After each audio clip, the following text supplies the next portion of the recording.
بات ذہن میں رکھیں کہ توفیقات اس کی جانب سے ہوتی ہیں، تو اس سے ہمیشہ توفیق مانگیں کہ اللہ اپنے حضور جھکنے کی توفیق نصیب کر دے۔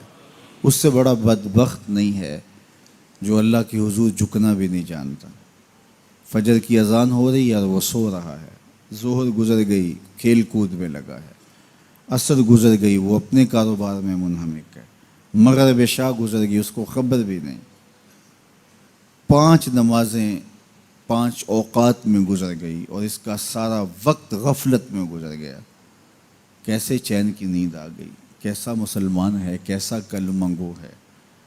اللہ کی حضور سجدہ ریزی کی سارا دن توفیق نصیب نہیں ہوئی، پھر اگلا دن بھی یوں گزر گیا، زندگیاں گزر جاتی ہیں، توفیق سجدہ نصیب نہیں ہوتی۔ اس شخص سے بڑا بدبخت کوئی نہیں جس کو اللہ کے حضور جھکنا نصیب نہیں ہوتا۔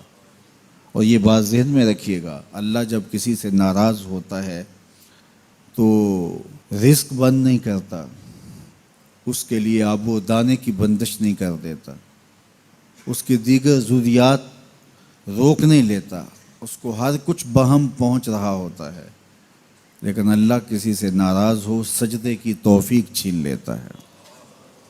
بندہ سمجھتا میں نماز نہیں پڑھتا، میاں تو کون ہے؟ تجھے توفیق سجدہ ہی نہیں دی جا رہی، تو نے اللہ کو ناراض کر لیا ہے، وہ تجھے اپنی چوکھٹ پہ بلاتا ہی نہیں، اپنی دہلیز پہ تمہیں حاضری کا اذن ہی نہیں دے رہا۔ تو اس سے معافی مانگو اور 5 گانا باجماعت نماز شعار زندگی بناؤ۔ اللہ کے محبوب علیہ السلام نے ارشاد فرمایا، حضرت انس رضی اللہ تعالی عنہ کی مرویات سے ہے، صحیح بخاری میں یہ حدیث موجود ہے کہ آقا کریم نے ارشاد فرمایا، ان احدکم اذا صلی ینادی ربہ، تم میں سے جب کوئی شخص نماز پڑھتا ہے تو وہ اپنے رب سے سرگوشیاں کر رہا ہوتا ہے۔ یہ اپنے رب سے ہم کلام ہونا ہے۔ حضرت سہل بن عبداللہ تستری کسی جنگل میں رہتے تھے، کچھ لوگ انہیں ملنے گئے تو کسی نے پوچھا واپسی پہ کہ حضرت یہاں تنہائی میں دن اور راتیں کیسے کاٹتے ہو؟ تو حضرت سہل نے کہا تمہیں کس نے کہا ہے میں تنہا رہتا ہوں؟ کہا کسی نے کیا کہنا تھا، ہم خود دیکھ رہے ہیں آپ تنہا ہیں۔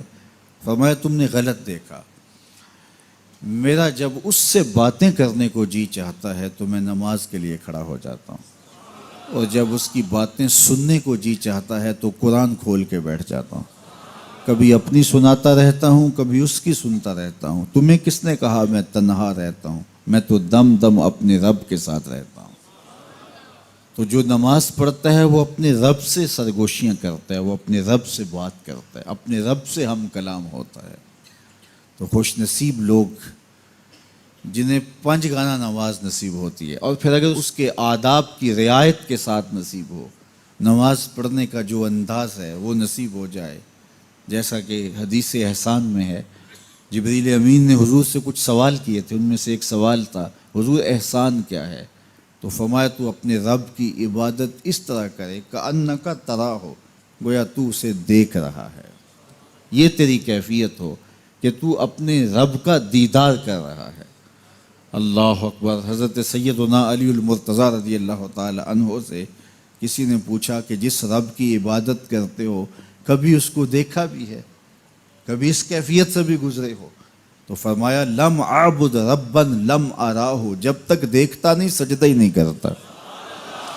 تو اپنے رب کی عبادت ایسے کرو کہ تم گویا اسے دیکھ رہے، اور اگر یہ کیفیت تمہاری پیدا نہیں ہوتی تو کم از کم اس کیفیت میں آؤ کہ تمہارا رب تمہیں دیکھ رہا ہے۔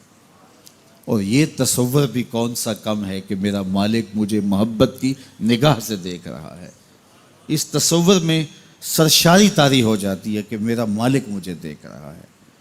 تو وہ انتہائی کیفیت ہے کہ اپنے رب کی عبادت اس طرح کرو کہ گویا تم اسے دیکھ رہے ہو، اور اگر وہ کیفیت طاری نہیں ہوتی تو اس کیفیت میں ڈوب جاؤ کہ وہ تمہیں دیکھ رہا ہے۔